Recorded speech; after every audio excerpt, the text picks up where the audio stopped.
When a relationship turns dangerous, the signs are usually ignored until it's too late. Now, a shocking video has surfaced, confirming what many only whispered about before, that T. Hood, the up-and-coming rapper tragically gunned down on August 8th, may have had a violent past with his girlfriend, Kelsey Frost, daughter of love and hip-hop stars Kirk and Rasheeda.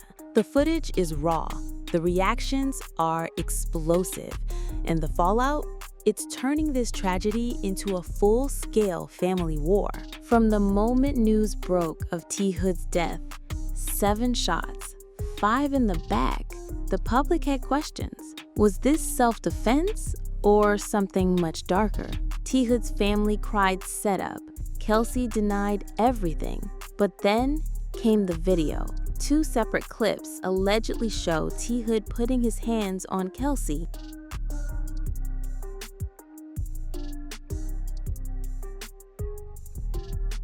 One-sided as it first appeared. But just because there's video doesn't mean the truth is clear.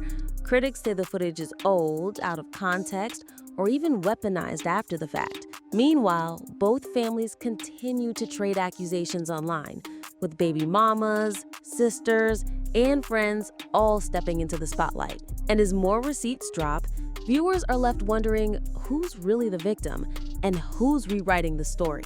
It was supposed to be just another night, but by the time the sun dipped on August 8th, blood had already been spilled, and nothing would ever be the same.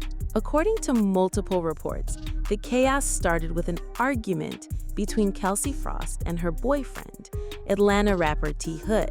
Tensions escalated fast, and what happened next sent shockwaves through both families. Allegedly, Kelsey contacted her brothers, Kirk Jr. and Kai Frost, after the altercation. What was said during that call, no one truly knows. But whatever it was, it pulled her brothers straight into the center of the storm. Moments later, as T. Hood was reportedly leaving the property, the situation took a deadly turn. 7 gunshots rang out, 5 piercing his back. He never stood a chance. And just like that, the streets were talking. Questions spread like wildfire. Was he ambushed? Was he retreating? Did he deserve it? Or was he the aggressor all along?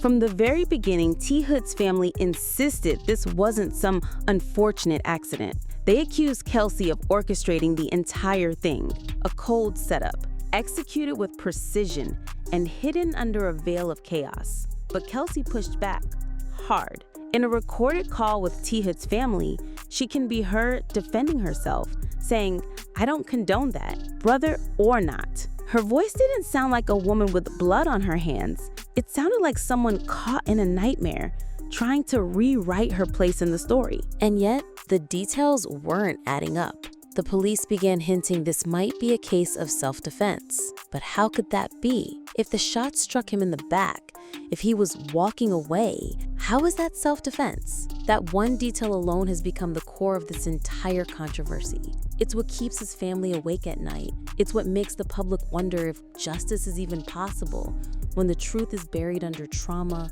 loyalty, and silence. But just when it looked like the narrative was locked in place, a twist arrived. Videos surfaced, allegedly showing T. Hood being physically aggressive with Kelsey on more than one occasion. Suddenly, the public began to ask a different question. Not how it happened, but why? And what was this relationship really like behind closed doors? Long before the bullets flew, there were signs. Subtle, ignored, buried beneath the surface. The relationship between Kelsey Frost and T. Hood wasn't just complicated, it was volatile. The kind of love story that looks picture perfect in public, but feels like a battlefield in private. And once the footage dropped, the entire internet started rethinking everything they thought they knew. 2 separate videos, filmed on different days, surfaced online. In them, T. Hood appears to be violent toward Kelsey. Not yelling, not arguing, physically violent. The clips were disturbing, but the questions that followed were even darker.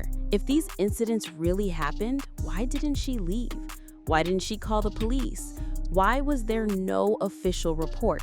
And perhaps the most chilling one of all, Were these videos a cry for help or a preloaded defense in case things ever went too far? Kelsey didn't release the videos herself. Her friend did. Stepping forward with a shaky voice and heavy heart, the friend spoke directly to the camera, saying she wasn't trying to bash anyone or clout chase. She just wanted to speak her truth. But even her honesty couldn't silence the growing doubts. T. Hood's family was quick to respond, claiming the footage was old, possibly staged, and definitely not from the night he died. They questioned the timing. Why now? Why not when the abuse happened? And why are people so quick to accept a video with no timestamp as hard evidence? Online, the reactions were intense. At The Realest Queen 25, how can someone beating your ass be the love of your life? That's toxic, not love. At Shamara Corbin, she told y'all he was beating her ass. Y'all stayed quiet. Be silent now. At JTS BMW, I can't even follow this crazy ass story. Still, the chaos didn't stop there because this wasn't the first time T. Hood had been shot. And according to Kelsey's friend, what happened months before might hold the key to understanding everything that followed. As the dust from the leaked videos settled, a deeper, even more chilling layer of the story began to surface. Because this wasn't the first time T. Hood had been shot. Months before the fatal August incident, during what's now being referred to as the Glenwood weekend, T. Hood was reportedly involved in another violent altercation, one that eerily mirrored his final days and left some people asking, was that the first warning sign everyone ignored? According to Kelsey's close friend, T. Hood got into it with another woman named Vanessa, or Sydney, depending on who's telling the story. The situation spiraled when he allegedly began assaulting her in public. Witnesses say he was crashing out, completely losing control. Locals stepped in to defend the woman, telling him they wouldn't stand by and let that happen out in the open. The friend said it plainly. He beat every woman he came into contact with. He wasn't just tweaking, he was drowning. That incident ended in gunfire too, but unlike the August shooting, T. Hood survived. He was hospitalized, reportedly for 2 weeks, and shockingly, the woman allegedly involved in that altercation, Vanessa, was still allowed at his candlelight vigil and funeral after his death. People noticed. People talked. This is nasty work. Why is there no value for human life anymore? And Kelsey's friend, she said she remembered checking her phone the next day and seeing Kelsey's location at Grady Hospital. That's when it hit her. T. Hood and Kelsey had both been there. Again, just like before. But this time, something was different. The signs of emotional destruction were there, but no one stepped in. Not friends, not family, not even his homies, according to her. They partied, popped pills, and posted like nothing was wrong, until everything went wrong. It begs a painful question.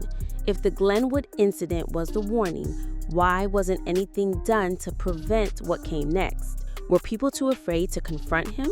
Or was his behavior so normalized that no one thought to stop the spiral? Because what happened in April wasn't just a red flag. It was a mirror, a preview, a twisted rehearsal for what would happen in August. And now, with one life lost and another forever altered, the people who once stood on the sidelines are scrambling to rewrite the narrative. But screenshots don't lie, hospital visits don't vanish, and when friends start piecing the past together, the truth gets harder to hide. As the timeline unraveled and the stories began to clash, the tragedy stopped being just about a couple. It became a full-blown feud between two families. On one side, the Frosts, a name familiar to millions thanks to Love and Hip Hop. On the other, T. Hood's grieving relatives, heartbroken and furious, convinced that what happened wasn't a tragic accident. It was a setup. From the moment T. Hood was declared gone, his family wasn't buying the self-defense story. And when the detail came out that he had been shot 5 times in the back, it only fueled their belief. His sister, Jada, took to social media with a gut-wrenching message. 7 times to the body, 5 in the back. That's not self-defense. Hashtag justice for T Hood. This will be in y'all's face until he's locked up for what he did. They weren't just demanding answers. They were demanding accountability. They called for footage. They called for timestamps. They called for transparency. One family member even pointed out the contradiction in the so-called proof videos, saying, "Don't show me him in a coat when it's 98 degrees outside. Show me the videos from August 8th. Show me the dirt driveway where he got hit." Meanwhile, Kelsey's defense came from unlikely places. A recorded phone call between her and T Hood's family revealed her insistence that she never wanted any harm to come to him. "I don't condone that, brother or not." And then came the text messages. A bombshell screenshot from T Hood's baby mama claimed that even Kirk Frost himself, the man who's watched his daughter grow up in front of millions, told her he was washing his hands of the situation. That when Kelsey called him the night of the incident, he knew something serious had happened because she never reached out unless it was bad. That line hit hard. He knew it was real because she never called unless it was serious. But then the narratives got messier. Some said Kelsey had been using, just like T Hood, that their relationship was toxic from both ends, that she wasn't a victim, she was part of the chaos. Screenshots suggested she knew about T Hood cheating, that she threatened to unalive someone in a December message, and that she was battling her own demons. One line from Kelsey stuck out in particular: "I want to unalive some folk for real." The more the family spoke, the less aligned the facts became. T Hood's sister claimed Kelsey was manipulative, that she antagonized him, even breaking a necklace he wore with his father's ashes inside. But others argued that if he truly was the aggressor, why didn't anyone ever call the police? Not before, not during, not even after. That silence became its own kind of weapon. And now, with tensions boiling and trust completely shattered, the Frosts and T Hood's family aren't just grieving. They're at war, a digital war, a street-level war, a narrative war. And in the middle of it all, a girl who might have been scared, a boy who might have been spiraling, and a moment that changed everything. As accusations flew back and forth and both families clung to their versions of the truth, a disturbing new piece of the puzzle surfaced, one that made even longtime supporters of Kelsey pause. Screenshots, allegedly from her phone, began circulating online. One in particular sent shockwaves through comment sections and private DMs alike. Dated December 11th, 2024, the message read, "I want to unalive some blank, for real." That one sentence, just 10 words, was enough to light the internet on fire. Was it just an emotional outburst? A moment of frustration in a toxic relationship? Or was it premeditation? Had this all been building for longer than anyone knew? T Hood's family took it as confirmation. To them, it wasn't just anger, it was a warning, a red flag that no one noticed. They argued that if this message existed months before his death, then everything needed to be reevaluated. Was the August 8th shooting really self-defense? Or was it the inevitable results of a slow, calculated burn? But supporters of Kelsey pushed back. They claimed that messages like that, while dark, weren't uncommon in the middle of abusive relationships. People say things they don't mean and people vent. That doesn't mean they act on it. Still, the timing was hard to ignore, especially when paired with other pieces of evidence. Her alleged knowledge of T Hood's infidelity with Vanessa, her silence about his past violence, and her decision to stay despite everything. Hood's sister didn't hold back either. In one online post, she said, "You planned this. You knew about him messing with Vanessa because you were too. State facts. You did all this just to have him unalived and go on your page to say you loved him? Baby, make it make sense." And then came the footage request. T Hood's family demanded that the Frosts release surveillance videos from their home. Ring camera footage, driveway clips, anything from the exact time frame, August 8th between 2 and 8 p.m. They believed those videos held the truth, the real unfiltered truth. But so far, silence. Screenshots, text messages, leaked conversations, emotional accusations. Each new piece of evidence only made things murkier. And with the timeline now stretching back to the previous winter, viewers were left wondering, was this a girl spiraling in silence or plotting in the shadows? The lines between victim, villain, and survivor were no longer clear.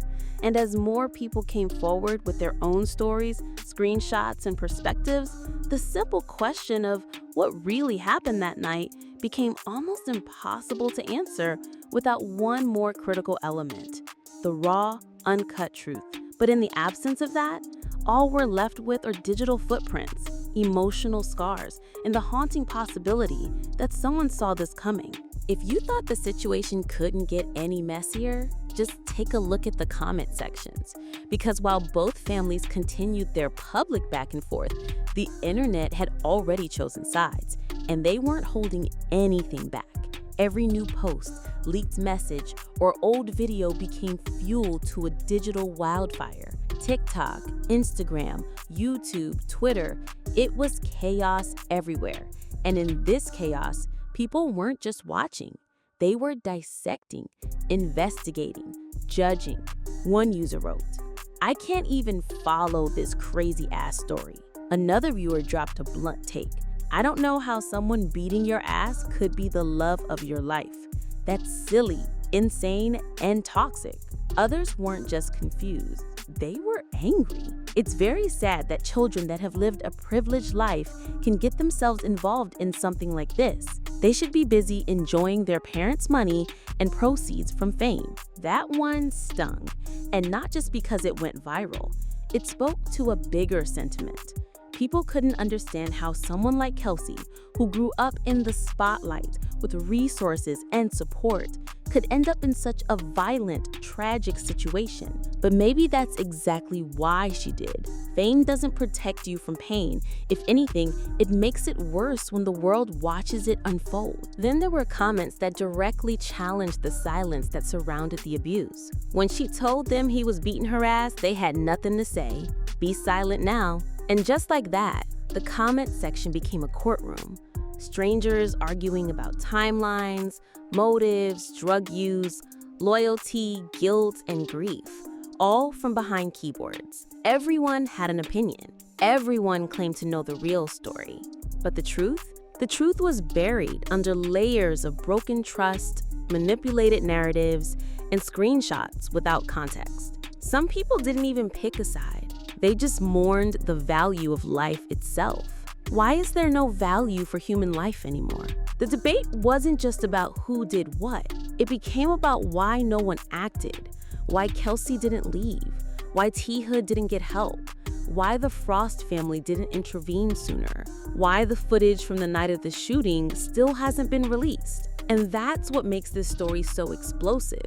It's not just the details, it's the emotions. People saw pieces of their own lives in it, their own toxic relationships, their own red flags they ignored. And that made the reactions more intense, more personal, and more divided. This wasn't just another celebrity scandal. This was trauma turned into entertainment.